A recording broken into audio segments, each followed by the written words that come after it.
evening, ladies and gentlemen. Welcome once again to In the Streets. My name is Claude Sinclair. I'm chairman of the Marcus Garvey Planning Committee and president and founder of Big Stone Records. Today I'm very happy. I'm so happy you would not even imagine how I feel within my heart, because I'm standing here on holy ground. I'm standing here where lies the remains of the Right Honorable Marcus Mosiah Garvey, mother and father. His mother's name is Sarah Garvey, and his father's name is Marcus Garvey. I'm standing here right in Priory, St. Anne, where all the greatness of Marcus Garvey started. Whatever Mr. Garvey accomplished could only be accomplished by his parents being who they are. Miss Sarah Garvey named Marcus Garvey the Messiah. And when she said the Messiah, she means the Messiah, because that's what Mr. Garvey is. The Messiah, the liberator for all his people, not just the people of Jamaica, not just the people of the Western Hemisphere, but all the black people scattered right across the world. He is a beacon of light. The philosophy and the opinion is the only way out of slavery. The only way we can redeem ourselves and liberate ourselves. Mr. Garvey spoke of the emancipation of shattered slavery, which means the removal of physical chains from our hands and our feet. But Mr. Garvey also spoke of the second emancipation, and that emancipation is that of your mind. No, whilst others can remove the chains and shackles from your hands and your feet, only you can move it from your mind. But guess what?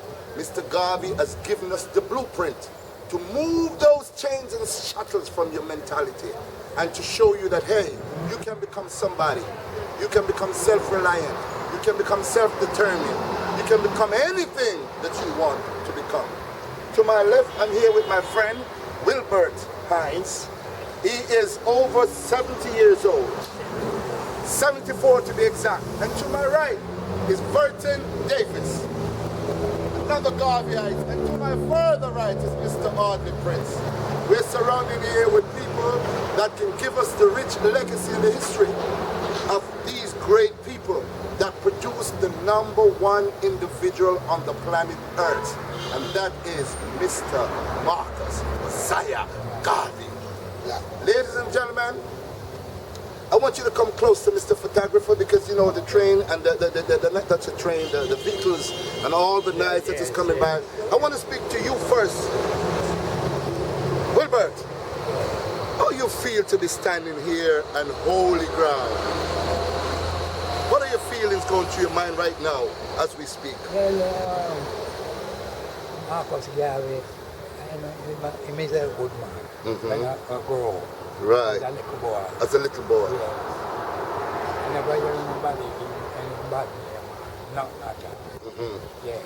I'm just a nice man. Yes. But I don't know much about it. I can understand based on your age. Yes.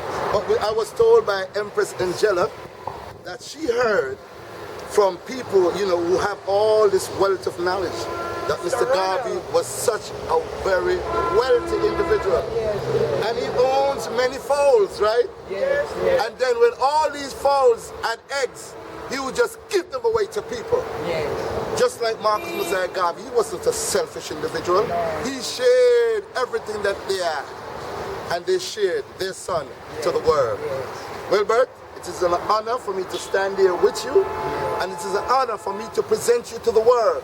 So the world can see that you, as an individual, still remember the grandparents of Mr. Garvey, which is Dr. Julius Garvey, and also the mother and father of Mr. Marcus Mosiah Garvey.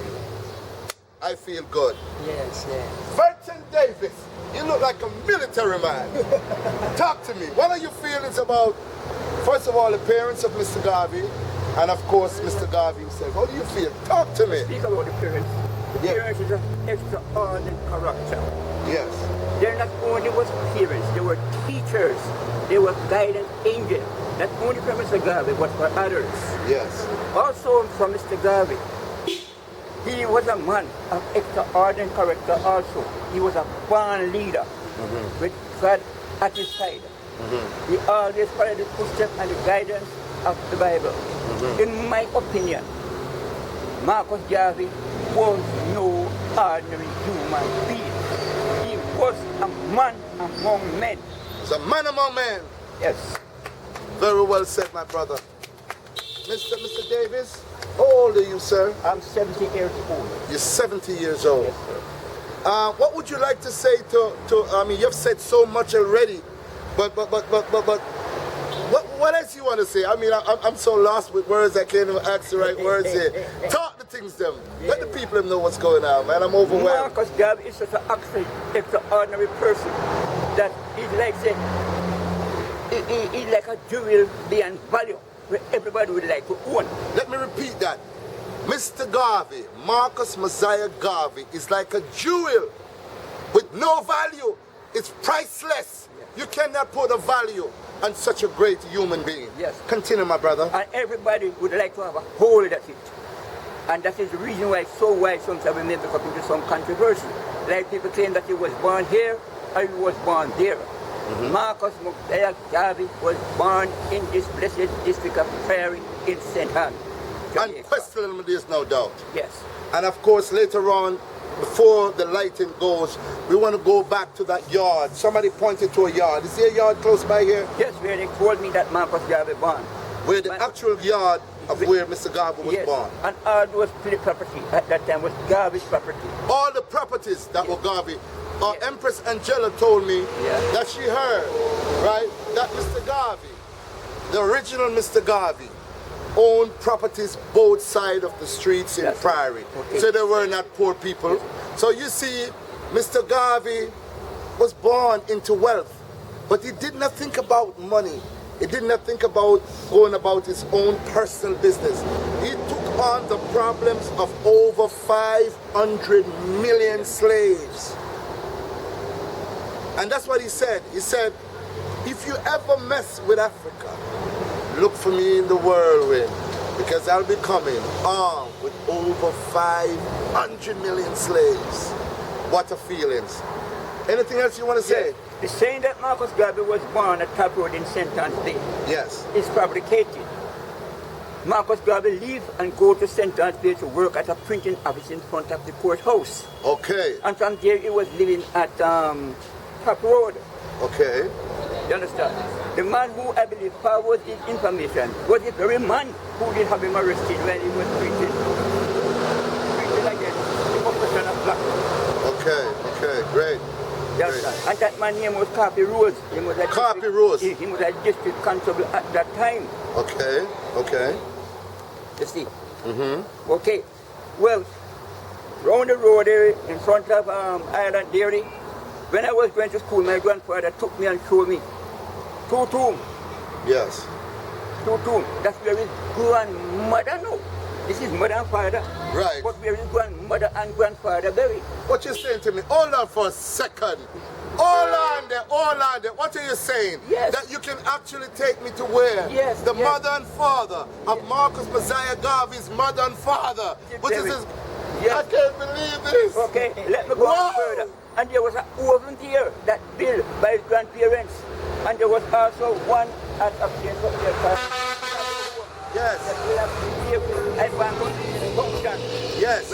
And things like that. Yes. And my grandfather was a man who always took me around and showed me, you know, all those things, because he was very much in line with Marcus Garvey teaching and inspiration. Thank you very much. He tried to pass it on to us. Thank you very much. Ladies and gentlemen, give him a big round of applause, guys. Guess what? We want to clap him because we need this for our children. We do not just need this information for ourselves. We need it for our children and our children's children and our children's children. We are going to make sure that whatever happened to us in slavery will never ever happen again. Thank you very much, Mr. Audley Prince. I know you're waiting patiently, Mr. Prince. Yes. What do you have to say to the world? First I have to say, Yes. first to comment. Give thanks and praise. Yes. To the Almighty. To the Almighty. Yeah, to know that Yes. I have a mother and a father who come together. And my father and my mother have sexual intercourse, and my mother give birth to me, who born and grow and come and get the knowledge about Marcus Garvey and his parents. And I feel good to know that I grow and know the place that where Marcus Garvey, parents, lay to rest. Yes. I feel good about that. So you see, while growing up, we get to understand from other older people. We get to learn little about Garvey. Yes. And what we gather, the knowledge that I gather from other old people is that I don't know if any Garvey born in St. Anthony. All the Garvey, the knowledge that I gather about Garvey, every Garvey born is from Priory. It's from Priory. Right, and then now, while growing up, we used to come here, me and our friend, come down a little scrape, have a little chat, sit down here, we used to call here Great Ground. Great Ground? Yeah, Great Ground we used to call it. Right. We used to call it. You didn't call this a burial spot? No, we never call it a burial spot. Like we down the road, we say, yo, come, we are going up the road, we are going to Great Ground. Yes. We are going to Great Ground to sit down and burn and scrape. So this was actually a meeting place where people used to come and, talk right around the spot right here. We sit all of them places here with us. People string right round. Wow. Sitting down, man are burning them scrape, I'm going to drink one drink and a Guinness. Yes. And people have them chat. Yes. So I feel good to know that I grow and know the spot where the remainder of the great Marcus Mosiah Garvey parents lay to rest. What a wonderful presentation by Mr. Audley Prince. Ladies and gentlemen, there you have it. All these wonderful gentlemen coming together and to give us the knowledge that we so desperately yearn for. Because everybody do it, the Jews do it. They make sure that Holocaust will never happen again, because they say Hitler killed over 6 million Jews in Germany. Over 500 million slaves were killed, murdered, some thrown overboard, fed to the sharks. Our history must be told. Our history must be preserved so that our children, our grandchildren, our great-grandchildren, our great-great-great-great-grandchildren must know that this spot here is what? What you call it? What you call this spot? Great ground. This spot here is great ground. Great. Ladies and gentlemen, thank you very much for watching. And this spot, I will ask the owner, could you come over here, please?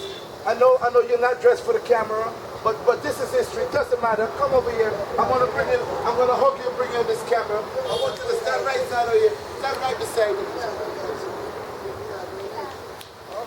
All right. All right, good. All right, she can't come to the ceiling and take him back because this is big. But this great ground is